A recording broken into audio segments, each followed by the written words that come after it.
பேசடியே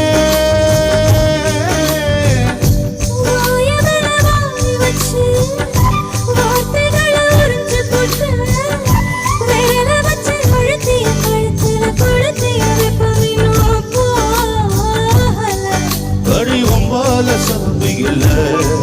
கணக்கா கூட கருப்பு இல்ல நீ தீண்டும் இடம் நித்திக்குமே இனி பாக்கி ஒழுங்கும் செய்ய வேண்டும் பாகியமே உருப்பு சுருத்தவளே என்ன குங்குமத்தை கரைச்சவளே